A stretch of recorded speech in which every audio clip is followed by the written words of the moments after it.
نه و یو وخت یو سړي د حقیقت د موندلو اوږد سفر پیل کړ. له ښارونو تیر شو، له غرونو واوښت، له سیندونو پورې ووت او یو لوی ځنګل ته ورسید. دا د دنیا آخري سر و. دغه وخت سخت وږی شو. په ځنګل کې یو صحرایي چرګ په ګوتو ورغی. ویې نیو، حلال یې کړ، خو د پخولو لپاره یې اور ونه موند. په اور پسې ډېر وکړېد. د ځنګل پای ته ورسید. هورې یې لویه زړه کلا ولیده چې ورباندې لیکلي وو: دا دوزخ دی.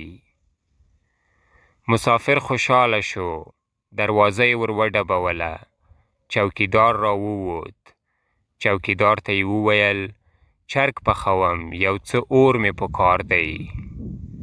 چوکیدار ځواب ورکړ: اور نشته. مسافر ورته وویل: ولې؟ د کلا په دروازه خو لیکلي دي چې دا دوزخ دی. چوکیدار په ځواب کې وویل: دا سمه ده چې دا د دوزخ کلا ده، خو ته غلط پوه شوی.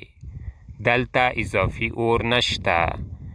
دلته بس همدومره اور دی چې هر څوک یې له خپل ځان سره په خپله راوړي.